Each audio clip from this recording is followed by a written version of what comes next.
Welcome to Real Estate Success Partner. We're your hosts, Devin Dubuc, David Wynn, and we're here to talk about how to have great success in every market. And this time, we're back in our home state of Texas, and you've got somebody pretty epic today. Who'd you bring along, Dave? I do. I got Craig Williams, the Williams Real Estate Investment Team. Kind of a unique guy. He's just not a normal realtor. He represents the big companies that are buying up all the real estate that everybody's is wondering what the heck's going on. So we're going to get a lot of insight from Craig today. Craig, welcome to the show. Thanks for having me, guys. Pleasure to be on.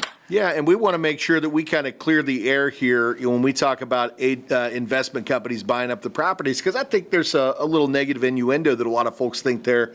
And we've had a lot of time to talk and explore Craig, and that's not what his team's all about. So, at the end of the day, I think this will be a little bit of an educational process and, give some folks some clarification about what some of these great investment groups are doing to stimulate our economy. So we're super happy to have you here today, Craig.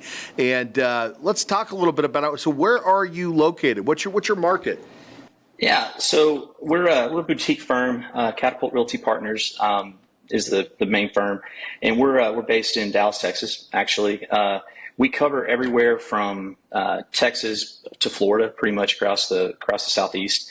That's basically where the investors want to be, and the areas that we know the best, right? So we can actually be an asset in those places. But we've specialized in, working mainly with investors, and, from your big investors down, we do work with, with the guy that just has some extra money and wants to go buy a house and flip it, or, wants to try to start building a portfolio himself. So whether they've raised capital to go out and buy thousands and thousands of homes, or whether they've, it's just somebody that's selling their house and wants to buy a new one and lease it out, we've helped those people as well. But what we focused on, is kind of the soup. We try to do the kind of the soup to nuts from when a group comes into a new territory. We'll use DFW as an example. It's our home area, and we've done most of our work here. When they come into a new territory, what we typically will do is we'll help them kind of create a buy box, right? Okay, so what areas do you need to go into? What zip codes work? What rents are you trying to achieve? What type of property do you need to achieve that rent? And so we'll work with them on that to kind of create that buy box and try to help them find the areas that are going to work to provide the most yield for their investors. Because a lot of times, it's not necessarily their money, right? So they're coming in, they've got other people's money that they need to invest in. And they need to be good stewards of that money. And so we've got a fiduciary responsibility to assist them in that, right? So, we try to buy good product and find good homes that people are going to want to be there. These people buy homes and they hold on to them. They do get a lot of bad publicity, like we talked about. Everybody thinks, the big bad groups are coming in here and they're buying up all the properties, making the house prices go up. And, if it wasn't for them, no telling what this real estate market would have looked like after 2007, 2008. It would have been pretty rough. So I think they did a good job there. Most of these groups coming in with what they were doing then, and being able to provide housing for those people that had lost their homes due to the mortgage crisis and the things that we went through, in the mid to late 2000s. So, that's basically, what we try to do. And once we get to know a group and once we get to know a client, we work with them to help them figure out, where do you want to go next? Can we help you in that area? If it's in Texas, it's kind of a no-brainer. We've got relationships all throughout the state, and we've bought and sold homes in every major MSA here. We do that on a daily basis. And we've now decided that Texas, while as big as it is, there's certain challenges in Texas. Property tax is a challenge for these groups, and rents can only go so high. It's got to keep up with what people can afford. So eventually you got to go on, right, and try to expand. So that's what kind of caused us to go out and find other areas where we could be licensed and they could go in and they could do the same thing. So we've got partners in each of these, each of the other territories that kind of help us where we wouldn't necessarily have boots on the ground. They allow us to have boots on the ground. So that's been kind of the goal of late, the last couple of years, is to kind of expand that way and help where we can. When, basically whatever our clients need, we're going to go out and try to figure out how to do. Well, how do you guys go about that, right? It sounds like you're armed with a lot of information so that you can help folks find the right property or properties in your case. And we know there's a lot of stuff out there to search from, especially right now. We're back in a market where we're starting to see some inventory hit the ground. But what kind of research goes into be able to providing those statistics? You guys got a lot on your plate with that, right? How's that look? How do you guys do that? Well, a lot of it's just market knowledge from being in the market. Right. I think you can look at statistics all day long. Look at John Burns. Look at any of the real estate statisticians that are out there that will provide you information. And we do that. We go to conventions. We try to be plugged in as much as we can. But it's the boots on the ground and the individuals that really know what's going on. We can look at stats all day long. I listened to a talk the other day where people were talking about how rents across the country have actually dipped 0.8% over the last few years. And while that's true, that's a nationwide thing. We can't work off that statistic because we're in Texas. We're in Florida. We're in these states where it's gone the other direction. It's going up. And so you don't know that if you're not there, right? And so I think that's really where our biggest asset comes from, is our knowledge. Just the market knowledge of where we are on a daily basis. We drive these properties. We don't just send out emails with, hey, here's an offer, and try to lowball things. When we're working with our clients, we actually know what they're buying, help them figure out, okay, we know the rent's going to be this. This is what's out there. This is what we're seeing on a daily basis. And we know that you're probably going to need to put this much into the house because it's going to need granite countertops. It's going to need some type of hard surface floors. It's going to need, new paint. It's going to need this, that, the other thing.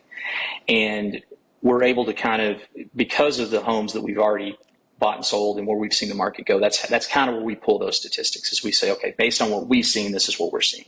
Yeah. So it narrows it down, and it's a lot more, it's a lot more acute than if you were to look at a broad statistic from, one of these other shops that's providing those statistics, right? Not that those statistics aren't helpful; they're very helpful, because then you can you're able to gauge where you are against the national averages, and you're able to gauge, the different areas. So I think that you have to have it all, but the benefit that we have is that we do have people there. We do know what's going on, and we actually talk to agents, right? That's kind of become a lost thing where people don't really talk to people, and we do. So we really pride ourselves in that, being very high touch in the market, and being able to have those conversations and really understand what's going on. Because numbers may say one thing, but perception is another thing, right? And you kind of have to know what both of them are. Yeah. So you guys are out there, you scoop up the properties, and then what are you doing with them, right? So you're going to these investment portfolios, and what's that look like? Hey guys, it's Devin and David. We're your real estate success partners. Hey, if you're enjoying these podcasts and want us to keep bringing back this content, we truly appreciate you following us. But if you could go below and subscribe or make some comments, we'd truly appreciate it. And we'll keep bringing back great content in 2024. So, right now these investors don't necessarily own as much of the market as people believe they do. I would say they own probably less than 5% of the overall housing market in the United States. And so what they're trying to do, right, is they're trying to provide housing for people that can't necessarily afford a home, which is exactly what's happening right now. So when they do that, what they want to do is they want to provide a nice home. And, renters are staying in places longer. They're not moving after a year. Their leases, they'll go year to year. They'll sign 18 months. They'll sign 24 months. They find places they like, and they're staying longer. It's not a every 6 month type, jump here, jump there. That's right. So when they do that, they want to buy a home that's a home, right? They don't want to buy a product. They don't want to buy a property. They want to buy a home. They want to buy something that someone views as a home, because they want them to stay there as long as they can too, right? So what we help them do is we help them find those areas where they're in neighborhoods that are gonna remain good neighborhoods, nice neighborhoods, right? The house values are going to continue to increase. People are taking care of their yards. People are painting their homes. People are, updating, restaining their fences, and they go in and they make sure if these things aren't being done to that home that they do them. And they've got, they want a home where they want to be able to do the minimal thing that they can do, right? If they don't have to put in countertops, they don't want to, but they want it to have nice countertops, right? Yeah. They know what's important in real estate because, well, we talk to them and tell them, people care about kitchens, people care about bathrooms. I mean, people care about these things. So, so that's kind of our goal is to help our clients find those properties where they're in those neighborhoods with the least amount of work needed to where they can get into it and get it turned and get it leased quickly. I think that's, being expeditious is probably one of the most important parts of it. Not having that house sit there for a long time. Weird things happen to homes when they're vacant. Nobody wants a vacant house. That's right. So the goal is to find it and put them in a place where they can succeed and they can have it leased quickly. And then they're helping that family, right? They're helping whoever it is that needs to be in that house for whatever reason that they're there in life, whether they're, something bad happened that led them down the road where they had to move, or if something great happened that gave them that next opportunity and they need something quick. This is a solution for them. So that's what our goals are when we're out looking for the homes. And then on the flip side of that, we're also helping them, or not really on the flip side, I guess it's more just adjacent. We're also helping them, find homes that are already leased. Sometimes they just need density, right? They've got teams that are in these areas that are going around that are, maintenance teams that are going around working on homes.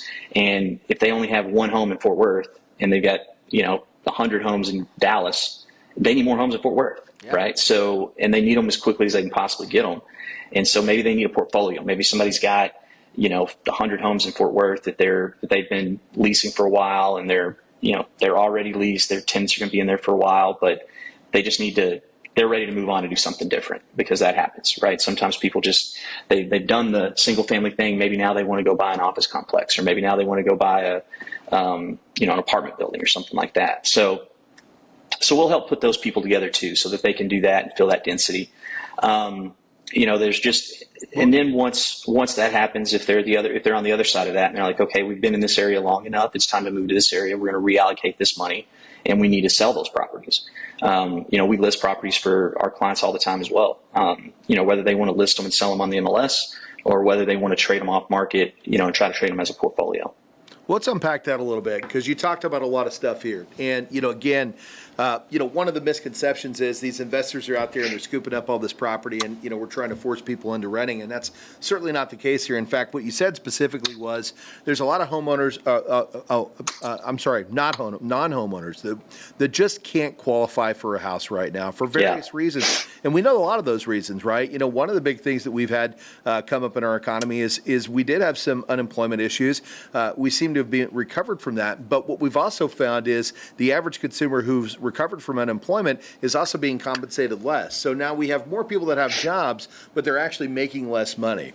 And as a result of that, it's making it harder to qualify. In addition to that, we have seen homes appreciate, and they continue to appreciate. Mortgage rates have gone up. And while a lot of people have the misconception that a 7% rate or a 6.5% rate is high, it's really closer to the national average, but it doesn't change the fact that when income has gone down and housing has gone up, it makes it difficult for folks to qualify, but that doesn't mean these people shouldn't have a home. And that's Absolutely. The solution that you guys are bringing forward. And not only are you bringing forward the opportunity to create more affordable housing for the people that need it, right? But you're also making sure that these aren't slumlord homes. These homes Absolutely. Are being identified, they're being brought up to the current market, the current standards, so that when the homeowners that need the home buyers or Americans that need these homes, take it upon themselves to reach out to your investors. They know that it's a product they can stand behind, that it's a place that they can call home, and despite the fact that they don't have the ability to be able to purchase today, they've got a place for their families to grow up, and a great place, and that's because of you guys. That's because you guys are out there doing the hard part, which is finding these great places and bringing these homes up to a current standard, and that's a beautiful thing, right? That's a beautiful absolutely. thing. And you've got maintenance crews now that are going out to these properties and they're cleaning them up. They're staining the fences and they're putting in new countertops and they're upgrading these properties. So we're also helping clean up America. And I think that's a really important point to get across because, yes, there's folks behind the scenes that are making money off of these investments, but they're not making the money off of others' misfortunes. Right. Actually, Absolutely. helping people who are having misfortunes find a home, and that's a beautiful thing, and that's one of the things we wanted to showcase today. Yeah, and to add to that, they're not taking that home off the market for good, right? They're gonna keep that home for a certain period of time, and then it's gonna enter the marketplace again. So maybe it's and we have a lot of groups that are out there now that they took it a step further. And I really like working with these groups. They've done some great things.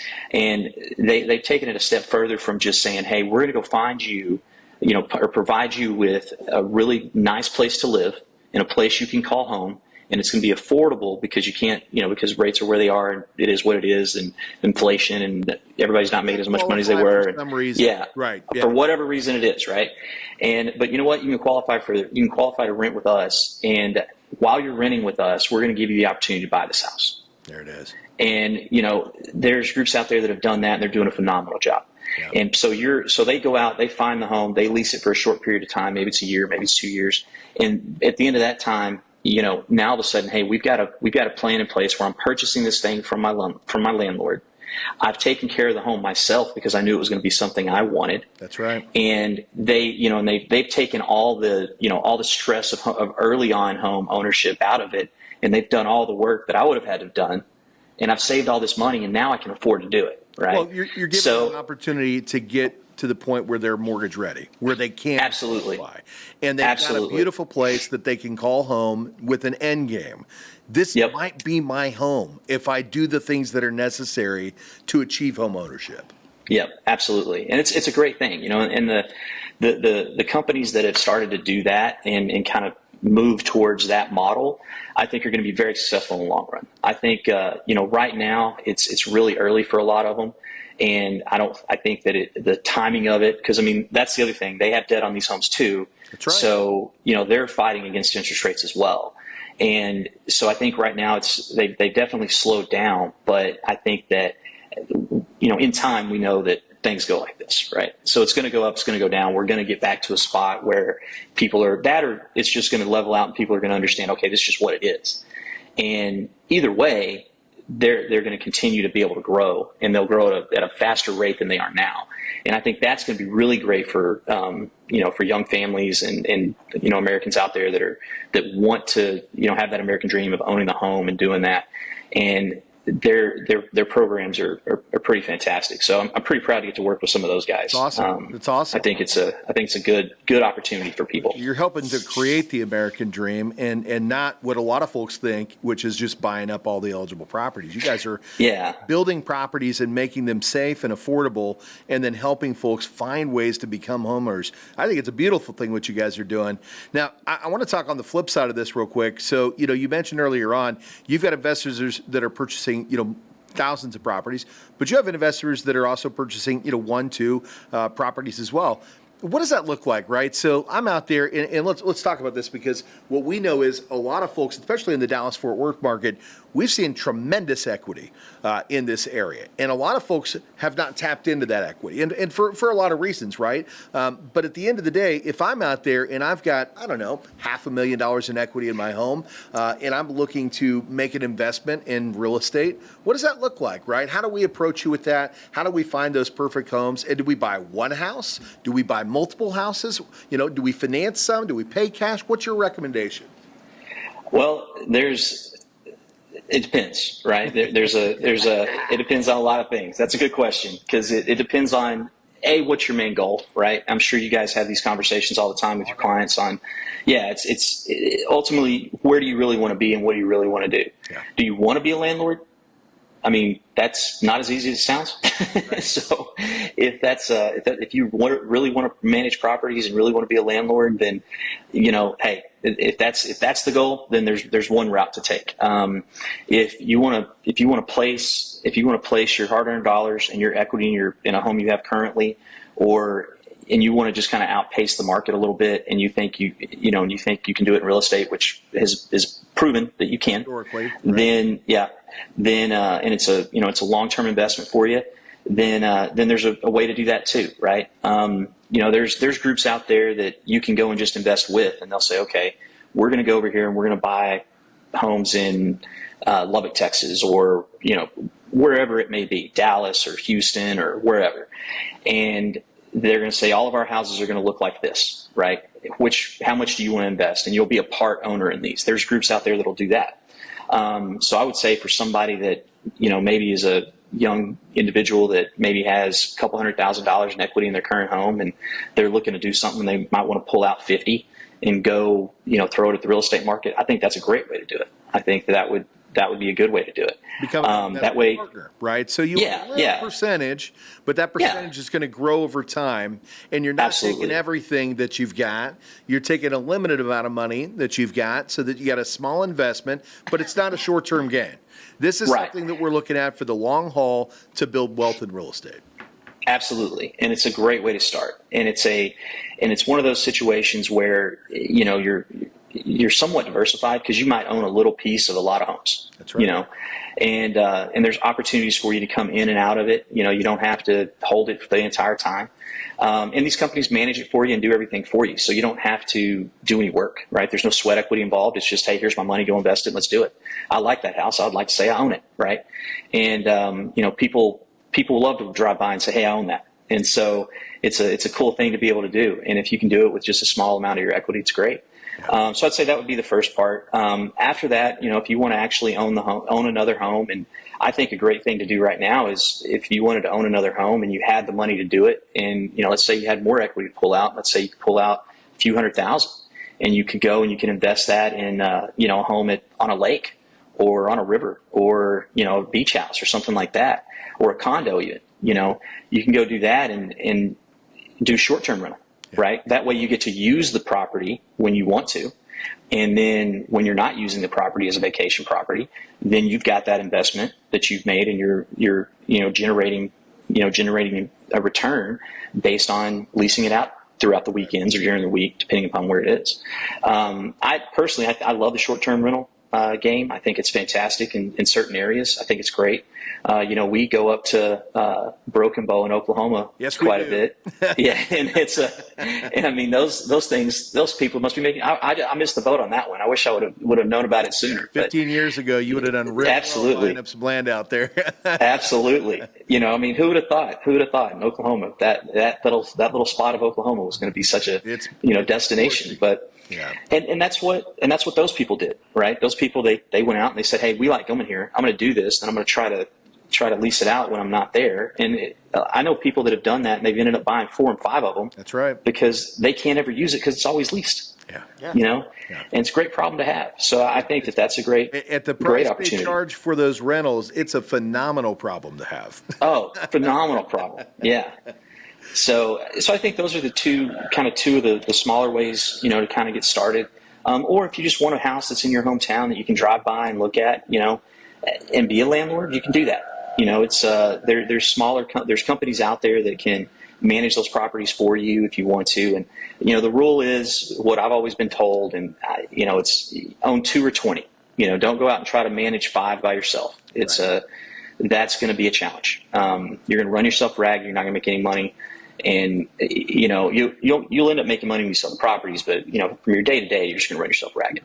Well, let's take this back just a little bit, just because we've talked about a lot here. We got to unpack it again. So, effectively, let's say that we do want to go ahead and purchase, and we need a rental company. Is that something that you can help provide? Is that one of the services that you guys provide, or do we have to go out and find that on our own? So we'll find that for you, depending upon where you are. We have preferred people that we work with that we're not necessarily work with or are part of, but we know, hey, this is a good group over here. They do a really good job. We would recommend them. Yeah, we can definitely refer you to those groups. We're not in property management. We don't want to be in property management. We kind of found our niche and what we're good at, and we kind of stay there. But you've been in the industry long enough. You've established the relationships. You know the folks that you can trust. And that way you can be a one-stop shop. Even if we're not doing everything with you, you're going to be able to give great referral sources for, hey, here's where you can get some financing if you need the financing. Here's where you can get somebody to manage the property if you need to manage the property. You guys have those resources, correct? Absolutely, yeah. Like we like to say, everything from soup to nuts. From the first day you walk in, trying to figure out what do I do and how do I do this. We can help you underwrite it to determine what your returns are going to be. We can help you, find the area that you want to be in, whether you want long term, short term, whatever type of rental that you want.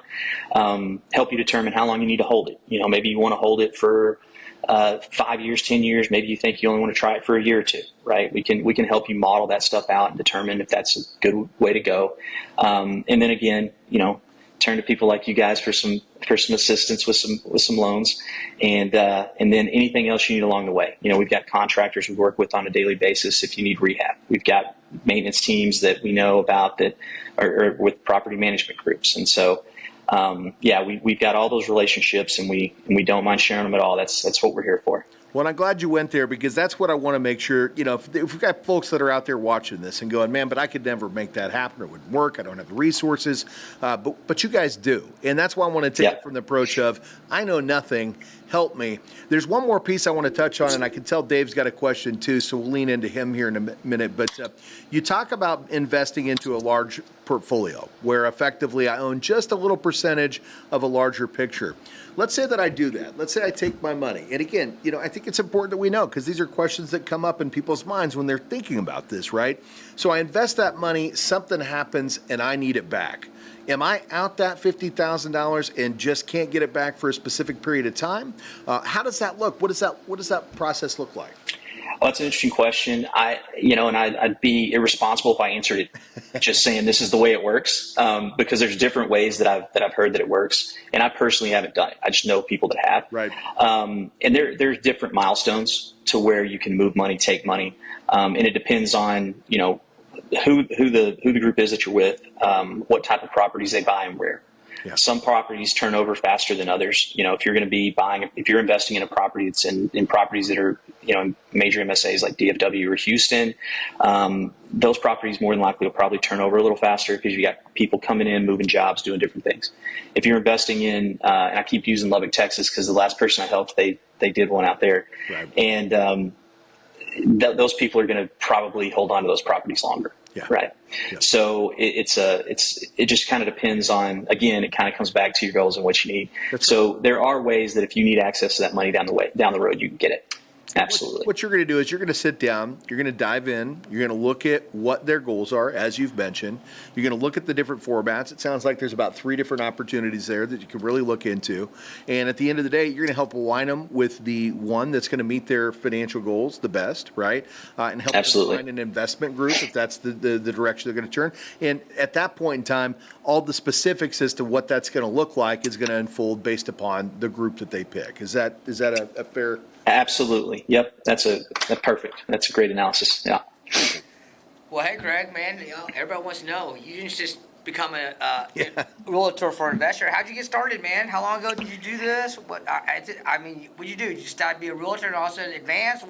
Talk to us about that. Yeah. You woke up basically, I snapped my doing real estate, right? Yeah. Couldn't wait, man. Couldn't wait. I started telling my parents that they painted their door the wrong color and we couldn't sell their house that way. And no, I'm just joking. I've done a lot of different things. Out of college, I sold cell phones out of college, sold cars, ended up selling gas for a while. And then while I was doing that, the company, there was a position they had created that I was going to take, but I needed an MBA. So we had moved to DFW. I was actually in mortgages for just a little while, but it was 2003, 2004, and it didn't last at that time, Oh, I was in the market. So yeah, it was rough. And so I went back to get my MBA at SMU. And when I went back to my MBA, I met Chris Marr, who is the broker of record for Catapult Realty Partners, and the founder of Catapult Realty. And he and I became best friends. And we wanted to work together early on, but he wasn't in real estate at the time, neither was I. He jumped into it immediately, and he partnered with some great people, and he was working with some of these companies that when they first got off the ground. Right. And so he kind of built that and started it. And then I went and I was a consultant for a packaging company and a few other things. And then finally just kind of made my way back to him. And he had told me one day, he said, "Hey, I've got a new group coming on. I'm going to need some help. And, if you're still looking to do it, now's a great time to jump ship and, come get into real estate." And so I said, "All right, let's activate this license and let's get going." So that's what got me back into it. And ever since then, it's just been pedal to the metal, going as hard as we could, looking for any way to grow the company and to expand into, different parts of real estate. So it's been a blessing and a curse all at the same time sometimes, but it's been a lot of fun. It's been a lot of fun. So you're kind of a unique realtor. I mean, I don't see you feet on the ground, going from house to house and stuff like that. Is a lot of it just on the computer? Do you have a team that sends you stuff? How's that? What's that team look like? What? Yeah, so we do. Funny enough, we haven't really done much when it comes to social media. Yeah. We've just started jumping into this. I think you and I talked about it. That's something that because of the network that we've had, we've kind of played everything, just kind of operated in the shadows, right? We didn't necessarily want people to know who we were. Yeah. We don't really know why it got that way, but that's just where we were. We were kind of like this little secret that if you knew about us, you loved us and you wanted to work with us. If you didn't know about us, you didn't know about us, right? And, we would form our relationships through, going to conferences like the IMN conference. They do a couple of those a year. They do one for long-term rental or two for long-term rental. They do one for short-term rental. They do some for multifamily, do some for a lot of different things. So we've kind of used that network, our network from SMU, and, just our personal friendships as we've kind of grown. And then, when people started sitting on the sidelines, we've started having to get a little bit more creative. So now what we've started doing is we started looking more into social media, marketing that way, reaching out to investors that way, which has been great. And we're looking at each other thinking, why did we never do this before? And it's hard times will make you really sit back and reevaluate and make changes, right? And if you don't make the changes, then you're going to be forced to make a change. We call that swimming naked. And when the tide comes there you in, go. Man, what's working and what's not. Absolutely.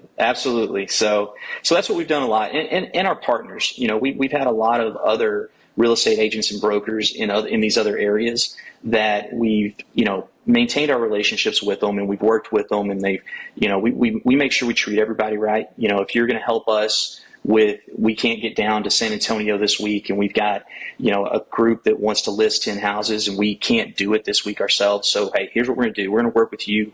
You're going to be our boots on the ground for this one. And, we'll take care of you on the commission and make sure that you get, that everything's fair and you guys get paid for it.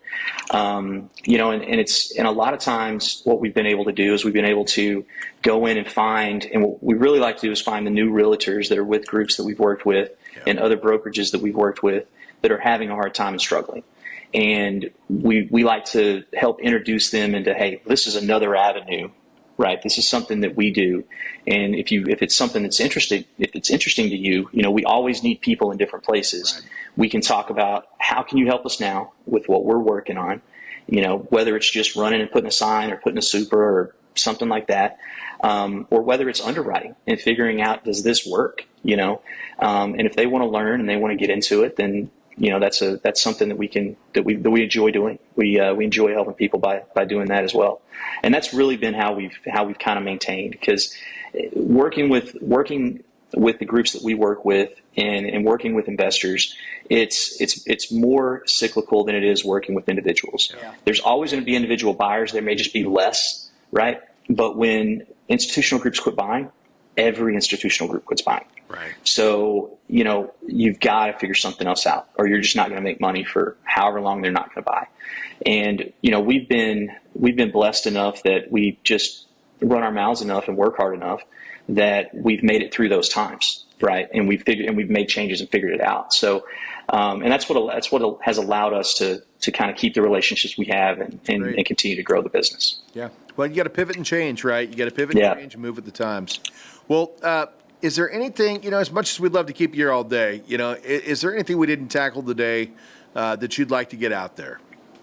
I think we nailed it. I think you guys asked the right questions, and we got to it. Yeah. So I don't think we solved all the world's problems, brother. But it's really helpful when you come armed with the knowledge that you have. And at the end of the day, I think we did a good thing here today because there's some folks out there that need to be educated, not just on what you guys are doing, but more importantly, I think some folks out there, need to know, hey, how do I find an opportunity to get in there and start investing my money in a place that's safe, secure, and I have no idea how to do this. And guess what? Our brother Craig does. So, we appreciate you taking the time to come on here and talk through this for everybody as well. Absolutely. Thank you, guys. Thanks a lot. Yeah. Thanks for having me. So we know you serve the markets here in Texas, Florida. Is there a few others in between there? So our brokerage is licensed in Texas, Oklahoma, Florida, currently working to get licensed in Georgia and Mississippi, and probably going to be adding a few more states in the Southeast as the year rolls on. So we're waiting to be told where we need to go, and that's where we'll go. I love it, dude. Well, our audience could dictate that. Start calling these guys. Hey, when they want to reach out to you, and right now we know you guys are servicing those southern states or southeastern states, right? Central Eastern. How do they get in touch with you? You can reach me 817-917-2862 is my phone number. Craig at catapultrp.com, and our website's catapultrp.com. There it is, guys. And if you're watching this, you saw that just scroll right across the bottom of the screen. If you're listening in, go check the description of the podcast. And, I think if you're interested in investing and want to learn more about how to do that, Craig is 100% your guy. He's a wealth of knowledge, and he knows everybody from Texas to Florida. So he's going to make sure that they analyze the properties, get you into the right one, and help you make a sound, smart investment. So thank you so much, Craig, for being here. Dave, anything that you'd like to say? No, today was very educational. The media out there has kind of scared everybody about Blackstone, J.P. Morgan Chase coming into the residential real estate world. What they don't know is the institutional investors have been around for about 20 years doing this. So doing it for all the right reasons. Yeah, and like you said, everybody seems to think they have a big market share. Last time I checked, 5% is not that big. So. Unless you're talking about the equity you're going to gain year over year, and then guess what? Everybody's happy about that. Yeah.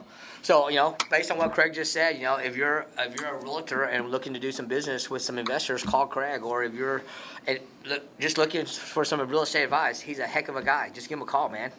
Yeah, he's brilliant. We had a great time in the green room and an even better time here with you today on the podcast. So absolutely, we appreciate enjoyed it. Today. Well, guys, we're your real estate success partners. I'm Devin Dubuc. I'm David Wynn. And if you want to check us out, come on over to realestatesuccesspartner.com. Again, that's realestatesuccesspartner.com. But we suggest hitting the video, as we always do, because you're going to want to meet Craig and get to know the guy you're going to be investing your money with. So come over to YouTube. Find us at the Dubuc team. You can also see us at IG, Facebook, TikTok. We're on all the major platforms at the Dubuc team. Make sure you like, comment, subscribe. That way we can keep bringing great content back to you and keep introducing you to amazing people like Craig. So until the next time, we'll see you then.